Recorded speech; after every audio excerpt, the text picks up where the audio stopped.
Hello students, आज की video में हम सॉल्व करेंगे प्रैक्टिस सेट 5.2।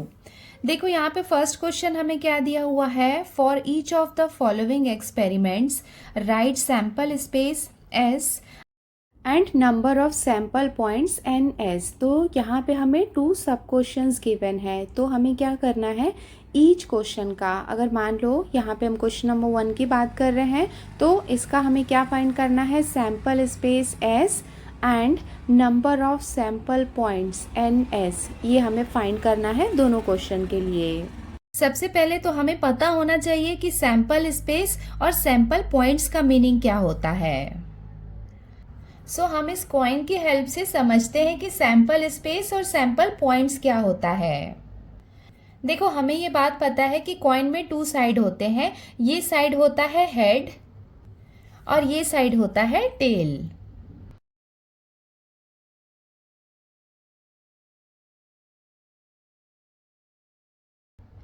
जब हमने कॉइन को टॉस किया तो हमारे पास क्या पॉसिबल आउटकम्स थे।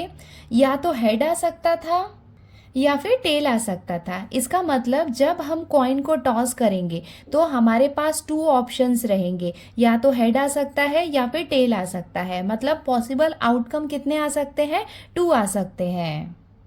हम क्या कहते हैं, सैंपल स्पेस कहते हैं और उसे हम कैपिटल एस से रिप्रेजेंट करते हैं। 1 कॉइन इज टॉस्ड, जो हम ऐसे उछालते हैं ना सिक्के को, उसे हम कहते हैं टॉस करना। 1 कॉइन को जब हमने टॉस किया तो हमारे पास क्या क्या पॉसिबिलिटीज है। पॉसिबिलिटीज ये है कि या तो हेड आ सकता है या फिर टेल आ सकता है, और इसे हम ऐसे कर्ली ब्रैकेट से क्लोज करेंगे और इसे हम रिप्रेजेंट करेंगे कैपिटल एस से।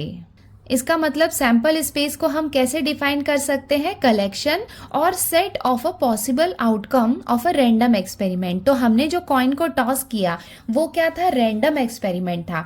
तो रैंडम एक्सपेरिमेंट में जितने पॉसिबल आउटकम्स आ सकते हैं, जैसे जब हम 1 कॉइन को यूज करेंगे तो या तो हेड आ सकता है या फिर टेल आ सकता है, मतलब 2 आउटकम्स आ सकते हैं। तो ये क्या हो जाएगा इसका सैंपल स्पेस। अब मैं आपको बताती हूँ एन एस, जिसे हम कहते हैं number of sample points. Sample points हम कैसे निकालेंगे, ये जो कर्ली ब्रैकेट के अंदर कितने नंबर्स हैं उसे हम कहते हैं सैंपल पॉइंट्स। तो कितने हैं, 1 2, तो यहाँ पे कितना आ जाएगा, 2 आ जाएगा। तो नंबर ऑफ सैंपल पॉइंट्स कितना हो जाएगा, 2। एक और एग्जाम्पल मैं आपको बताती हूँ। सेकेंड में 2 कॉइन इज टॉस्ड। अब हम क्या करेंगे, 2 कॉइन लेंगे और उसको टॉस करेंगे। तो अगर 2 कॉइन्स को हम टॉस करेंगे तो पहली पॉसिबिलिटीज क्या होगी कि दोनों कॉइन में क्या है, head head. So first possibilities क्या आ सकती है कि दोनों कॉइन में हेड आए। सेकेंड पॉसिबिलिटी क्या हो सकती है कि दोनों कॉइन में टेल आए।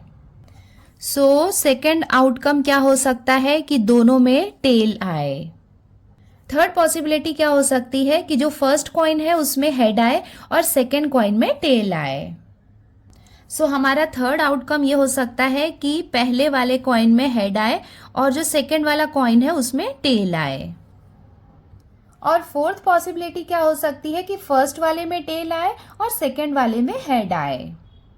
तो फोर्थ पॉसिबिलिटी हो जाएगी कि फर्स्ट वाले में टेल आए और जो सेकेंड कॉइन है उसमें हेड आए। तो इतनी, मतलब 1 2 3 4 आउटकम्स आ सकते हैं, जिसे हम क्या कहते हैं, सैंपल पॉइंट्स एन एस से रिप्रेजेंट करते हैं। तो यहाँ पे कितना आ जाएगा, 4।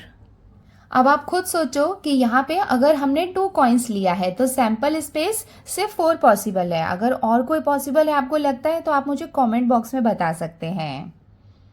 सो आई होप बच्चों आपको सैंपल स्पेस क्या होता है और नंबर ऑफ सैंपल पॉइंट्स क्या होता है वो आपको समझ में आ गया होगा। मतलब जितने आउटकम्स आ सकते हैं उसे हम सैंपल स्पेस कहते हैं। नंबर ऑफ सैंपल पॉइंट्स क्या करते हैं, यहाँ पे इस कलेक्शन में कितना नंबर है वो हम काउंट करते हैं, वो क्या होता है, नंबर ऑफ सैंपल पॉइंट्स। सो हमें यहाँ पे सैंपल स्पेस और सैंपल पॉइंट समझ में आ गया है। अब हम क्वेश्चन कंटिन्यू करते हैं। देखो फर्स्ट क्वेश्चन में क्या दिया हुआ है, 1 coin and 1 die are thrown simultaneously. So यहाँ पे क्या कर रहे हैं, 1 कॉइन एंड 1 डाइस, इसे हम क्या कहते हैं, डाइस कहते हैं। और इसे हमने क्या किया, रैंडमली थ्रोन किया, ऐसे हमने इसे फेंका, थ्रो किया, तो उस कंडीशन में सैंपल स्पेस और सैंपल पॉइंट क्या हो सकते हैं वो हमें बताना है। सबसे पहले तो हमें ये पता होना चाहिए कि पॉसिबल आउटकम्स कितने होते हैं। जैसे कि अगर हम कॉइन की बात कर रहे हैं तो कॉइन में पॉसिबल आउटकम कितने होंगे, 2 होंगे। ये हो गया 1 जो इसका हेड है, और सेकंड हो जाएगा इसका टेल। और अगर हम डाइस की बात करें तो डाइस में कितने पॉसिबल आउटकम्स होते हैं, देखो 1 2 3 4 5 एंड 6। सो डाइस के केस में कितने टोटल पॉसिबल आउटकम्स आ सकते हैं, 6। और कॉइन के केस में कितने आ सकते हैं, 2।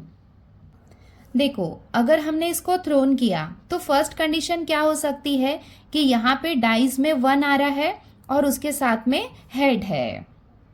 सेकेंड कंडीशन क्या हो सकता है कि डाइस में 1 है और उसके साथ टेल आ रहा है।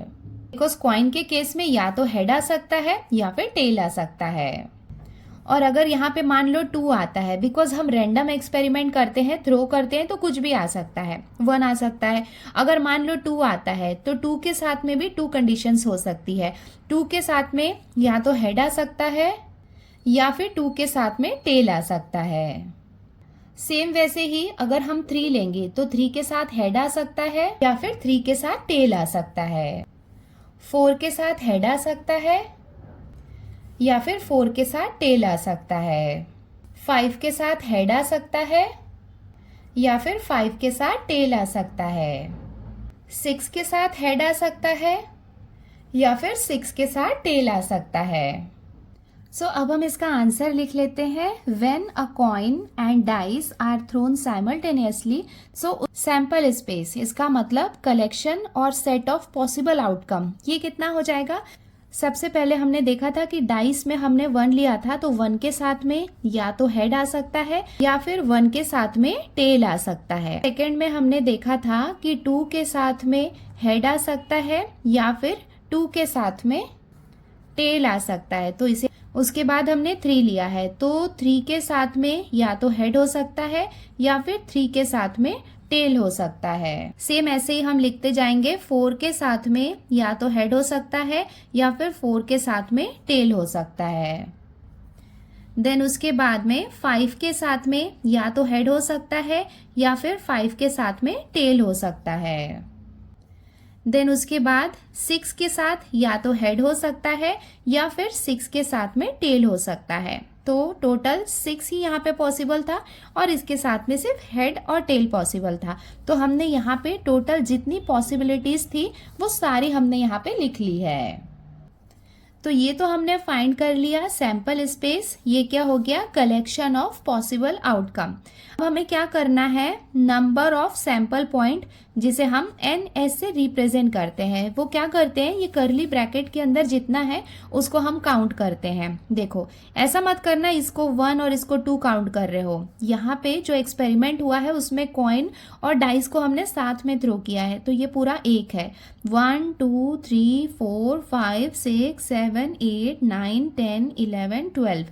तो नंबर ऑफ सैंपल पॉइंट्स ये कितना हो जाएगा, 12। और ये हो जाएगा इसका आंसर। अब हम आते हैं इसके क्वेश्चन नंबर 2 में। यहाँ पे हमें क्या दिया हुआ है, 2 digit numbers are formed using digits 2 3 and 5 without repeating a digits. हमें यहाँ पे क्या करना है, हमें फॉर्म करना है 2 डिजिट नंबर्स, हमें फॉर्म करने हैं, ठीक है। बट वो 2 डिजिट नंबर को फॉर्म करने के लिए हमें यहाँ पे 2 3 और 5 गिवन है। हमें यहाँ पे क्या करना है, number of 2 digit numbers form करने हैं, बट कोई भी नंबर रिपीट नहीं होना चाहिए। देखो आप खुद सोचो क्या बन सकता है। जैसे 2 3 है तो उससे क्या बन सकता है, 23। अभी 2 के साथ हम 5 ले सकते हैं, तो ये हो जाएगा 25। अब हम 3 लेते हैं, 3 के साथ अगर 2 लेंगे तो ये कितना हो जाएगा, 32। 3 के साथ 5 लेंगे तो ये कितना हो जाएगा, 35। हम 5 लेते हैं, 5 के साथ 2 लेंगे तो ये कितना हो जाएगा, 52। और 5 के साथ 3 लेंगे तो ये कितना हो जाएगा, 53 हो जाएगा। यहाँ पे आप देख सकते हो कोई भी ऐसे 2 नंबर्स नहीं है जो आपस में रिपीट हो रहे हैं। जैसे देखो 2 के साथ 3 है, 2 के साथ 5 है, ऐसा नहीं है कि कोई भी नंबर यहाँ पे रिपीट होना चाहिए। सो ये क्या हो जाएगा, पॉसिबल आउटकम्स हो जाएगा। तो ये क्या हो जाएगा, यहाँ पे सैंपल स्पेस हो जाएगा and number of sample points कितना हो जाएगा, 1 2 3 4 5 6। तो यहाँ पे नंबर ऑफ सैंपल पॉइंट्स, इसका मतलब NS, ये कितना हो जाएगा, 6।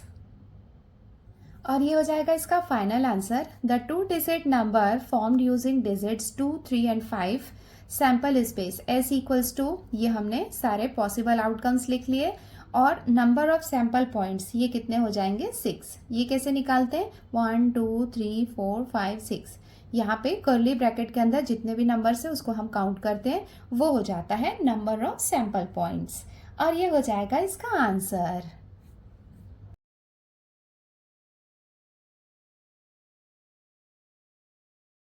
अब हम आते हैं इसके क्वेश्चन नंबर 2 में। देखो यहाँ पे हमें क्या दिया हुआ है, the arrow is rotated and it stops randomly on the disc, find out on which colour it में स्टॉप। देखो यहाँ पे हम देख सकते हैं कि यहाँ पे क्या है, एक डिस्क हमें दिया हुआ है और यहाँ पे एक एरो है। आपने ऐसा गेम देखा होगा ना, क्लॉक की तरह है, जहाँ पे इसको अगर हम घुमाएंगे तो ये जो एरो है वो किसी भी कलर में रुक सकता है। तो हमें क्या बताना है, find out on which colour it में स्टॉप। तो यहाँ पे ये जो एरो है, अगर हमने इसको घुमाया तो वो कौन से कलर में स्टॉप हो सकता है, वो हमें बताना है। इसका मतलब यहाँ पे हम क्या बताने वाले हैं, sample space and number of sample points. तो देखो यहाँ पे हम देख सकते हैं कि पॉसिबल आउटकम्स क्या क्या हो सकते हैं, क्योंकि यहाँ पे जो एरो है उसको हम घुमाएंगे तो ये एक रैंडम एक्सपेरिमेंट है। इसका मतलब जो एरो है वो किसी भी कलर में रुक सकता है ना। तो red, orange, yellow, blue, green, purple, तो यहाँ पे पॉसिबिलिटी है कि वो किसी भी कलर में रुक सकता है।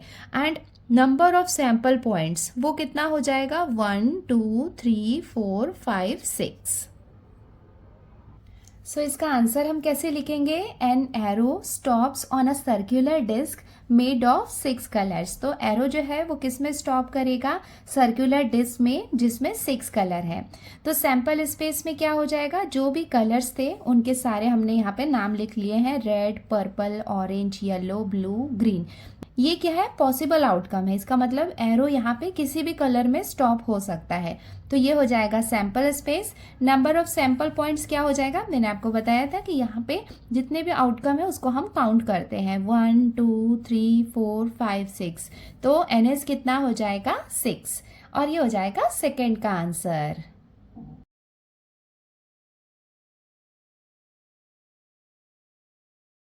है ना, ये बहुत इजी, सारे क्वेश्चंस इसके बहुत इजी हैं। चलो देखते हैं यहाँ पे क्वेश्चन नंबर 3 में हमें क्या दिया हुआ है, in the month of March 2019। तो ऐसा नहीं है कि आपको याद करना पड़ेगा इसका कैलेंडर, अगर ये क्वेश्चन आएगा तो ये कैलेंडर आपको दिया होगा। Find the days on which the date is a multiple of 5। तो हमें क्या करने हैं, ऐसे डेट्स को ढूंढने हैं जो क्या है, मल्टीपल ऑफ 5 है। मल्टीपल ऑफ 5 का मतलब क्या है, 5 के मल्टीपल मतलब 5 का टेबल है। See the given page of the calendar. तो यहाँ पे हमें कैलेंडर दिया हुआ है, कैलेंडर है तो कोई प्रॉब्लम ही नहीं है, सिर्फ हमें क्या करना है, 5 का टेबल देखना है। तो कहाँ से स्टार्ट हो रहा है, देखो यहाँ से स्टार्ट हो रहा है। 5 को क्या है, यहाँ पे ट्यूसडे है। 5 के बाद 5 2 जार कितना हो जाता है, 10। 10 को क्या होगा, संडे। बाद आ जाएगा 5 3 जार 15। 15 को कौन सा डे है, फ्राइडे। एंड उसके बाद है 20। 20 को कौन सा डे है, वेंसडे। एंड उसके बाद है 25 को है मंडे। एंड उसके बाद है 30। 30 को क्या है, सैटरडे है। तो यहाँ पे जिसको भी हमने सर्कल किया है वो क्या है, मल्टीपल्स ऑफ 5 है। हमें क्या फाइंड करना है, फाइंड द डेज। देखो हमें यहाँ पे नंबर्स मतलब डेट नहीं बताना है, हमें क्या बताना है, डेज। डेज क्या होता है, मंडे, ट्यूसडे, वेंसडे, ये जो डेज हमें दिए हुए हैं ना वो हमें बताने हैं। यहाँ पे आपको क्या करना है, 5 के मल्टीपल में जो डे है वो आपको लिखना है। जैसे 5 में क्या है, ट्यूसडे है। 10 में यहाँ पे क्या है, संडे है। उसके बाद 15 में क्या है, फ्राइडे है। एंड देखो 20 में क्या है, वेंसडे है। 25 में मंडे है। एंड 30 में क्या है, सैटरडे है। तो इस सीक्वेंस में लिखना है। जैसे सो इसका आंसर हम कैसे लिख लेंगे सॉल्यूशन में? देखो सैम्पल स्पेस क्या हो जाएगा, यहाँ पे ऐसा मत करना कि आप ऐसे लाइन से संडे मंडे ट्यूसडे मतलब ऐसे लाइन से 7 डेज लिख लिया है, वो नहीं करना। जो भी आपके सीक्वेंस में आएगा बिल्कुल वैसे ही लिखना है। देखो जो आप 5 की डेट है वो ट्यूसडे में थी, 10 संडे में था, 15 में फ्राइडे था, 20 में वेंसडे था, 25 में मंडे था और 30 में सैटरडे था। तो इसी सीक्वेंस में आपको लिखना है, पूरा ऐसे लाइन से लिख दोगे ना संडे मंडे ट्यूसडे वेंसडे तो वो रॉन्ग हो जाएगा। And number of sample points ये हम काउंट कर लेते हैं, 1 2 3 4 5 एंड 6। तो नंबर ऑफ सैम्पल पॉइंट्स ये कितना हो जाएगा? 6। और ये हो जाएगा इसका आंसर।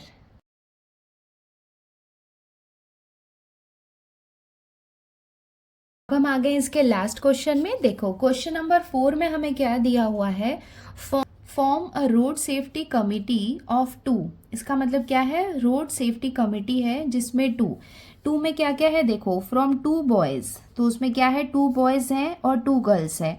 तो जो 2 बॉयज हैं तो एक है बॉय 1, ये है बॉय 2, गर्ल 1 एंड गर्ल 2। तो ये क्या है, इन्होंने कमिटी बनाई है, complete the following activity to write the sample space. तो हमें क्या करना है, सैम्पल स्पेस को लिखना है। उसके लिए हम क्या करेंगे, इसको हम एक्टिविटी टाइप में सॉल्व करेंगे। देखो कमिटी ऑफ 2 बॉयज, तो 2 बॉयज की कमिटी है, तो यहाँ पे क्या आएगा, B1 कॉमा B2। देखो 2 बॉयज थे ना, यहाँ पे 2 बॉयज कौन से थे, बॉय 1 एंड बॉय 2 थे, तो यहाँ पे आ जाएगा B1 B2। सेकेंड में हमें क्या दिया हुआ है, बी पार्ट में कमिटी ऑफ 2 गर्ल्स, तो 2 गर्ल्स क्या हो जाएंगे, G1 and G2, girl 1 and girl 2। सो हमने यहाँ पे लिख लिया girl 1 and girl 2। Committee of 1 boy and 1 girl, तो अब क्या हो रही है, एक कमिटी है जिसमें हम 1 गर्ल और 1 बॉय को लेंगे। अगर हमें 1 गर्ल और 1 बॉय को लेना है तो हम क्या कर सकते हैं, बॉय 1 के साथ गर्ल 1 को ले सकते हैं या फिर बॉय 1 के साथ में गर्ल 2 को ले सकते हैं। तो सेकेंड पॉसिबल आउटकम क्या हो जाएगा कि बॉय 1 के साथ में हमने क्या किया, गर्ल 2 को लिया, मतलब या तो ये दोनों को ले लेंगे, क्योंकि हमें क्या करना है कि जो एक कमेटी है जिसमें एक गर्ल और एक बॉय को ही लेना है, तो या तो हम ये दोनों को ले सकते हैं या फिर ये दोनों को ले सकते हैं। मतलब जो बॉय 1 है उसके साथ में गर्ल 1 को भी ले सकते हैं या गर्ल 2 को भी ले सकते हैं। तो ये हो गया।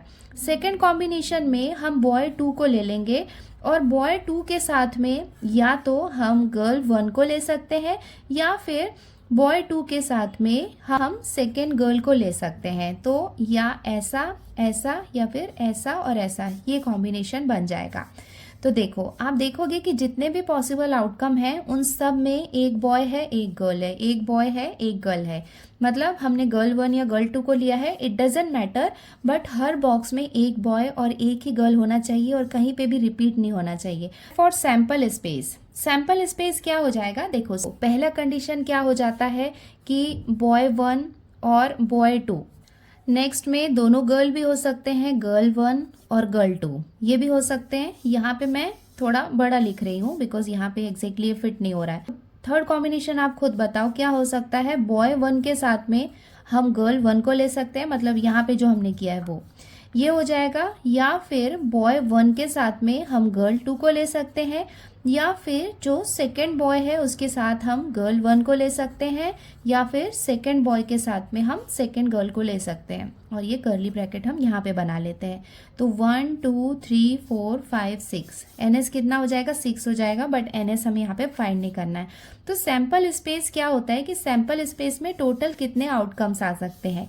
जैसे ये जो C वाला क्वेश्चन था यहाँ पे मेंशन किया था कि committee of 1 boy and 1 girl, तो यहाँ पे मेंशन किया था कि हर एक कॉलम में सिर्फ एक बॉय और एक गर्ल होना चाहिए था, तो हमने इस तरीके से कॉम्बिनेशन बनाया।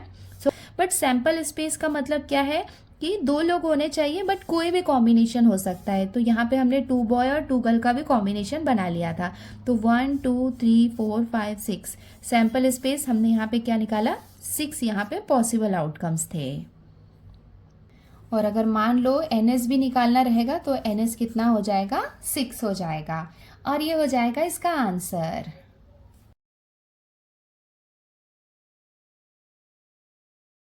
तो बच्चों आज की वीडियो में हमने प्रैक्टिस सेट 5.2 को पूरा कंप्लीट कर लिया है। बहुत ही इजी है ये प्रैक्टिस सेट और छोटे क्वेश्चंस आते हैं, मोस्टली 1 या 2 मार्क्स के क्वेश्चंस इस चैप्टर में से आते हैं, बट ये बहुत इजी है तो आपके मार्क्स कहीं नहीं जाएंगे, बस थोड़ा सा ब्रेन यूज़ करो इसमें, बाकी है ये बहुत इजी। आज के लिए इतना ही, जल्दी मिलते हैं नए वीडियो में। Till then take care, bye bye and practise well. Bye.